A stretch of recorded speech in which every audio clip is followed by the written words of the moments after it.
in which the city comes to me. The warblers arrived, the trees turned summer green, and June burst over the mountain. It smelled good, tasted good, and was gentle to the eyes. I was stretched out on the big rock in the meadow one morning. Frightful was jabbering at some insect in the grass below me when suddenly a flash bulb exploded and a man appeared. "Wild Boy," he said, and took another picture.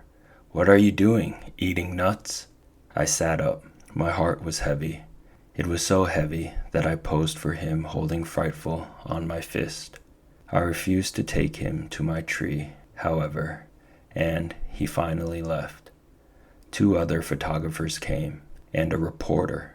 I talked a little. When they left, I rolled over on my stomach and wondered if I could get in touch with the Department of Interior and find out more about the public lands in the West.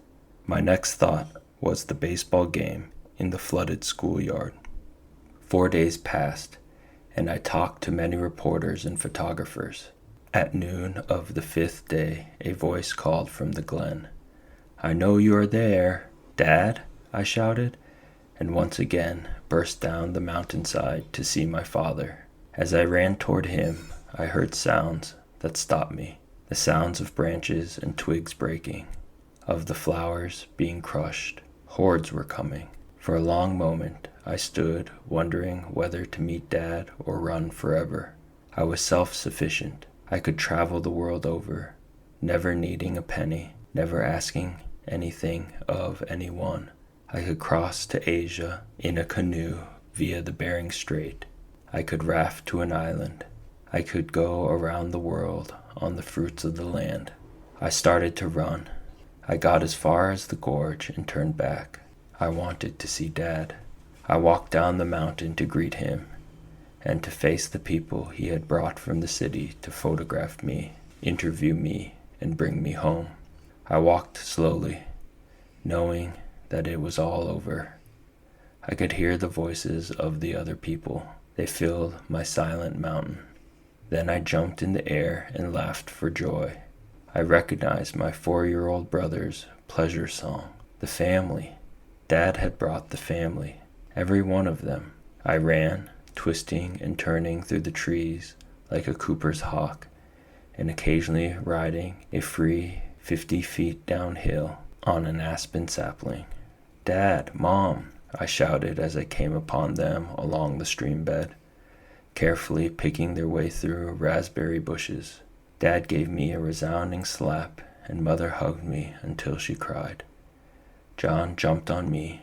Jim threw me into the rushes. Mary sat on me. Alice put leaves in my hair. Hank pulled Jim off. Joan pulled me to my feet, and Jake bit my ankle. That cute little baby sister toddled away from me and cried. "Wow, all of New York," I said. "This is a great day for the Catterskills." I led them proudly up the mountain, thinking about dinner and what I had that would go around. I knew how Mother felt when we brought in friends for dinner. As we approached the hemlock grove, I noticed that Dad was carrying a pack. He explained it was food for the first few days, or until I could teach John, Jim, Hank, and Jake how to live off the land. I winked at him. "But Dad, a Gribbly is not for the land." "What do you mean?" he shouted. "The Gribblies have had land for 3 generations. We pioneer, we open the land." He was almost singing. "And then we go to the sea," I said. "Things have changed. Child labor laws. You can't take children to sea." I should have glowed over such a confession from Dad, had I not been making furious plans as we climbed. Food, beds, chores. Dad, however, had since Christmas to outplan me. He strung up hammocks for everyone in through the forest, and you never heard a happier bunch of kids. The singing and shouting and giggling sent the birds and wildlife deeper into the shadows. Even little Nina had a hammock, and though she was only a toddler, she cooed and giggled all by herself as she rocked between 2 aspens near the meadow. We ate Mother's fried chicken. Chicken is good. It tastes like chicken. I shall never forget that evening, and I shall never forget what Dad said.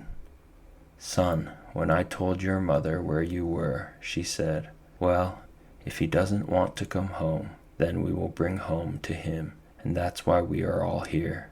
I was stunned. I was beginning to realize that this was not an overnight camping trip, but a permanent arrangement. Mother saw my expression and said, when you are of age, you can go wherever you please. Until then, I still have to take care of you, according to all the law I can find. She put her arm around me, and we rocked ever so slightly. Besides, I am not a Gribbly. I am a Stuart, and Stuarts love the land.